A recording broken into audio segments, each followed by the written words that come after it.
बहुत समय पहले की बात है। एक राजा था और उसके 3 बेटे थे।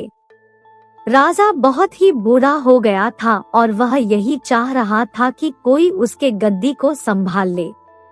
एक दिन राजा ने अपने तीनों बेटों को बुलाकर बोला, आज मैं तुम लोगों को एक काम के लिए बुलाया हूँ। सब लोगों को अपना काम बहुत ही ईमानदारी से करना होगा। राजा के तीनों बेटे संकट में पड़ गए कि अब क्या होगा मेरा। लेकिन जैसे ही राजा ने बोलना शुरू किया, सब लोग चुप हो गए। राजा अपने तीनों बेटों का इम्तिहान लेना चाहता था और उसने अपने पहले बेटे से पूछा, अगर आपको किसी अपराधी को सजा देने को कहा जाए तो आप क्या करोगे? पहले ने बोला, मैं तो जेल में डाल दूंगा। फिर दूसरे ने बोला, मैं तो फांसी दे दूंगा। फिर क्या था, राजा ने अपने तीसरे बेटे से भी यही पूछा। तीसरा बेटा बहुत ही चालाक था और बोला, पिताजी मैं आपको कुछ बताने से पहले एक कहानी सुनाना चाहता हूँ। राजा ने कहा, तो आप शुरू हो जाओ। तीसरे लड़के ने बोला, एक बहुत ही अमीर राजा था और उसने एक तोता पाल रखा था और वह तोता से बहुत प्यार करता था। एक पल भी उसके बिना नहीं रह पाता। एक दिन की बात है, तोता बहुत ही जिद करने लगा और बोला, मैं अपनी माँ से मिलना चाहता हूँ। तोते की इस बात को बार बार सुनकर राजा ने उसको जाने के लिए बोला और साथ में यह भी बोला, सिर्फ 1 सप्ताह में वह लौटकर वापस आ जाए तभी। तोता बहुत ही खुश हुआ और बोला, राजा आप बहुत ही अच्छे हैं, मैं जल्दी से वापस आ जाऊंगा। तोता अपनी माँ के पास पहुँच गया और बोला, माँ राजा जी बहुत ही अच्छे हैं, मैं उनका यह एहसान कभी भी नहीं भूलूंगा। जब तोते को वापस आने का समय हुआ तो उसने सोचा, क्यों न राजा जी के लिए कुछ उपहार लेकर जाऊं। जंगल में एक ऐसा आम का पेड़ था जिसको खाकर कोई भी इंसान जवान और अमर हो जाता था।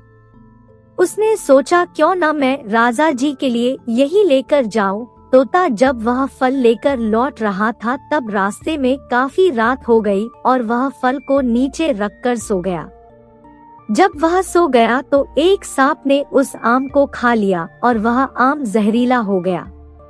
तोता जब सुबह सोकर उठा तो आम को लेकर राजा के पास गया और बोला, महाराज मैं आपके लिए एक ऐसा फल लाया हूँ जिसको खाकर आप जवान और अमर हो जाएंगे।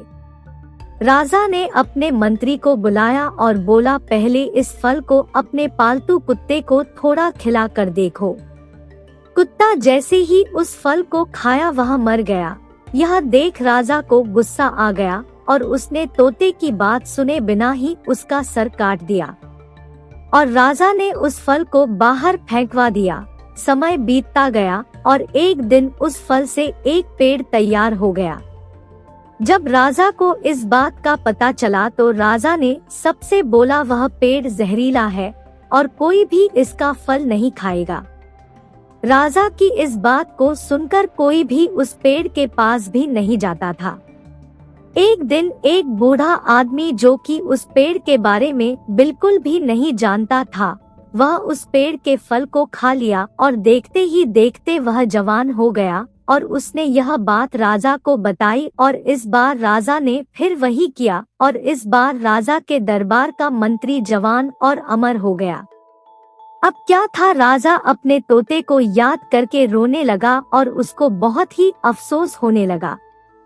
यह कहानी सुनकर राजा ने अपने छोटे बेटे से कहा, फिर तुम क्या करोगे? फिर छोटे बेटे ने बोला, पहले मैं उसका गुनाह देखूंगा और उसके बाद सजा के बारे में सोचूंगा। अपने बेटे के इस बात को सुनकर राजा ने उसको ही अपने राज्य का राजा बना दिया। इस कहानी से हम लोगों को यही सीख मिलती है कि कोई भी निर्णय सोच समझ कर लेना चाहिए। अगर आपको कहानी अच्छी लगी हो तो शेयर जरूर करें।